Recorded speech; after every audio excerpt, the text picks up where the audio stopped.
Hi guys, V ടാക്സിന്റെ മറ്റൊരു പുതിയ വീഡിയോയിലേക്ക് എല്ലാവർക്കും ഹാർദവമായ സ്വാഗതം. അതിരടി ടൊവിനോ തോമസ്, ബേസിൽ ജോസഫ്, വിനീത് ശ്രീനിവാസൻ എന്നിവർ പ്രധാന വേഷങ്ങൾ ചെയ്യുന്ന അതിരടി ചിത്രം ഇന്നാണ് റിലീസ് ചെയ്യാൻ പോകുന്നത്. അപ്പം ഇതുവരെ ട്രെയിലർ കണ്ടില്ലല്ലോ എന്ന് വിചാരിച്ചിരിക്കുന്നു. കാരണം ടീസർ ഒരു 5-6 മാസം മുമ്പേ വന്നിരുന്നതാണ്. അപ്പൊ ടീസർ കണ്ടപ്പോഴേ ഒരു വെറൈറ്റി സിനിമ പ്രതീക്ഷിച്ചു.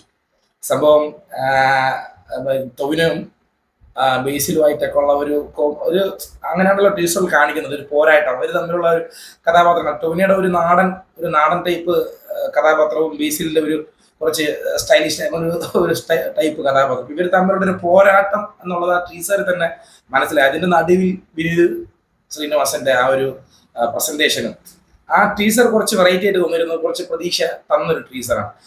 ട്രെയിലർ ഇറങ്ങിയില്ലല്ലോ എന്ന് കുറെ നാളായിട്ട് കുറിച്ച് പടം ഇന്നാണ് പടം റിലീസ് ചെയ്യുന്നത്. അപ്പം ഇന്നലെയാണ് അവർ ട്രെയിലർ ഇറക്കിയത്. ഇന്നലെ അർദ്ധരാത്രിയാണ് ട്രെയിലർ ഇറക്കിയത്. അപ്പം ബാക്കി അവരുടെ കഥാപാത്രങ്ങളെ കുറിച്ചും ഒന്നും ഒരു വലിയ ഐഡിയ ഒന്നുമില്ല. നമുക്ക് ട്രെയിലർ കണ്ടിട്ട് നമുക്ക് ബാക്കി തീരുമാനിക്കാം. ഓക്കെ, പറഞ്ഞ കാലം കഴിഞ്ഞു. ഇനി കേപ്പബിലിറ്റിയുടെ വരാം. 2 വർഷമായിട്ട് മുടങ്ങി കിടക്കുന്ന ആരോ ഇൻവെസ്റ്റ് ഞാൻ ഏറ്റെടുത്ത് നടത്തിയാൽ എന്റെ കേപ്പബിലിറ്റി നമുക്ക് മനസ്സിലാവും. മുടങ്ങി കിടക്കുന്ന ബെസ്റ്റ് എടുത്താൽ നീ ആര്? ജഗന്നാഥൻ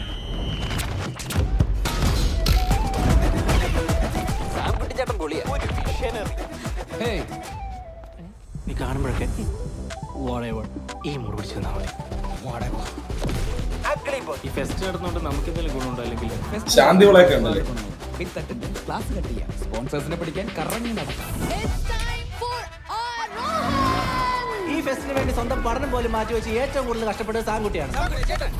അയാളൊരു ഭാഗവത എന്തോ അല്ലേ? തോട്ടെറിഞ്ഞ് നടന്നുകൊണ്ടിരുന്നവരിപ്പം നരല്ലേ വേലായുധനെ പോലെ ചരടും കെട്ടി കുടുംബം കുട്ടിയായിട്ട് പാട്ടിന്റെ വഴിയെ ടൊവിനോ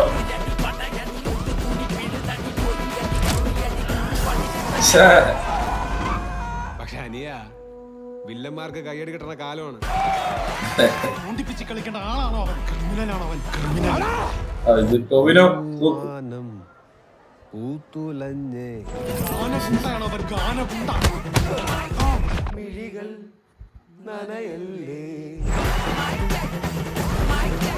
ഞാൻ കണ്ട കാലം തൊട്ട് പറയാ നിങ്ങൾ അടിക്കണതല്ല മാസെന്ന്. ഉത്സവത്തിന്റെ ഭാഗമായി നമ്മളൊരു കുഞ്ഞു കലാപരിപാടി ഒരുക്കിയിട്ടുണ്ട്. പരിപാടി നടത്താൻ തീരുമാനിച്ചിട്ടുണ്ടെങ്കിൽ ഇന്ന് വൈകിട്ട് കൃത്യം 8 മണിക്ക് സാക്ഷാൽ തോറാണെന്ന് പറഞ്ഞു. അമ്പല മൈതാനത്ത് വെച്ച് ഒരു അത്യുഗ്രൻ ഗാനമേള.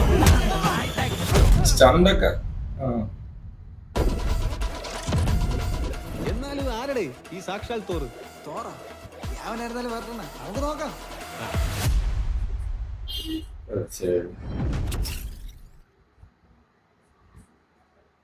പടത്തിന്റെ പേര് പോലെ തന്നെ അതിരടി ആയിരിക്കാനാണ് ചാൻസ് കൂടുതൽ. പടത്തിന്റെ ട്രെയിലർ കണ്ടിട്ട് അതായത് ബേസിലെ കോളേജ് സ്റ്റുഡൻ്റ് ആണെന്നാണ് തോന്നുന്നത്, അറിയില്ല. അന്ന് പടം ഇറങ്ങുമ്പോഴേ അറിയാൻ പറ്റൂ. അവർ തമ്മിലുള്ള ഒരു കോംബോ ഫൈറ്റ് അതൊക്കെ ആണ് ട്രെയിലറിൽ നിന്ന് എനിക്ക് മനസ്സിലായത്. എന്തായാലും ഇതിൻ്റെ ഇടയിൽ ഇപ്പം ട്രെയിലറിൽ വിനീത് ശ്രീനിവാസനെ കണ്ടില്ല. വിനീത് ശ്രീനിവാസനെ ടീസറിൽ മാത്രമേ കണ്ടുള്ളൂ. അപ്പൊ അത് എന്താ പുള്ളി ഒരു ജസ്റ്റ് ഗസ്റ്റ് റോൾ ആണോ അതോ ഉടനീളം പടത്തിൽ ഉണ്ടാകുമോ എന്ന് അറിയില്ല. എന്തായാലും ഇവർ 3 പേരും കൂടെ വരുമ്പോൾ എന്തെങ്കിലും പടത്തിൽ കാണും എന്നുള്ള പ്രതീക്ഷ എല്ലാവർക്കും ഉണ്ട്. അപ്പൊ പ്രത്യേകിച്ച് ടൊവിനോയും ബേസിലും തമ്മിലുള്ള അവരുടെ ഒരു ഫ്രണ്ട്ഷിപ്പും അവരുടെ ഒരു കോംബോ തന്നെ ആൾറെഡി എല്ലാവരുടെ ഇടയിൽ ഒരു ഫൺ ഓറിയന്റഡ് സംഭവമാണ്. അത് തന്നെ സിനിമയ്ക്ക് ഒരു പ്രതീക്ഷ നൽകുന്നതാണ്. അവരുടെ ആ ഒരു കോംബോ സ്ക്രീനിലും വർക്കാവും എന്നുള്ളതിൽ ഡൗട്ടില്ല. അപ്പൊ അതിനിടയിലേക്ക് വിനീത് ശ്രീനിവാസനും കൂടെ വരുമ്പോൾ എന്തായാലും ഒരു അതിരടി ആയിരിക്കും പടം. അതിരടി സറവടി ആയിരിക്കാനാണ് ചാൻസ്. അപ്പൊ പടത്തിൽ മൊത്തത്തിൽ ഒരു ടോട്ടലി ഒരു പ്രത്യേകത. കാരണം ഇന്ന് പടം റിലീസ് ആകുമ്പോൾ ഇന്നലെ അർദ്ധരാത്രിയാണ് ട്രെയിലർ പോലും ഇറക്കുന്നത്. അപ്പോൾ അർദ്ധരാത്രിയൊക്കെ ട്രെയിലർ ഇറക്കുന്നു. അപ്പം ഇന്നലെ രാവിലെ തൊട്ടായിരിക്കും എല്ലാവരും കാണുന്നത് ട്രെയിലറൊക്കെ. ഇന്ന് അത് മാത്രമല്ല, ഇവിടെ ട്രിവാൻഡ്രത്തൊക്കെ പടം ഫസ്റ്റ് ഷോ 6:30-ക്കാണ്, വൈകുന്നേരം 6:30-ക്കാണ് ഫസ്റ്റ് ഷോ തന്നെ തുടങ്ങുന്നത്. അപ്പം എല്ലാത്തിലും ഒരു വെറൈറ്റി ഉണ്ട് പടത്തിൽ. അപ്പം എന്തായാലും ഇവർ 3 പേരും കൂടെ വരുന്ന ഒരു പടം എന്തായാലും സൂപ്പർ പടം ആയിരിക്കും എന്നുള്ള പ്രതീക്ഷയാണ്. ഇനി പടം കണ്ടതിന് ശേഷം അതിന്റെ റിവ്യൂ ഞാൻ ഇതിൽ ഷെയർ ചെയ്യുന്നതായിരിക്കും. എന്തായാലും അപ്പോൾ നിങ്ങളും നിങ്ങളുടെ അഭിപ്രായങ്ങൾ രേഖപ്പെടുത്തുക. എൻ്റെ ഈ ചാനൽ ആദ്യമായിട്ടാണ് നിങ്ങൾ കാണുന്നതെങ്കിൽ നിങ്ങൾക്ക് എൻ്റെ റിവ്യൂസ് അല്ലെങ്കിൽ എൻ്റെ ഈ ട്രെയിലർ റിയാക്ഷൻസ് ഒക്കെ ഇഷ്ടമാവുന്നുണ്ടെങ്കിൽ ഈ ചാനൽ സബ്സ്ക്രൈബ് ചെയ്യുന്ന കാര്യം ഒന്ന് പരിഗണിക്കണം.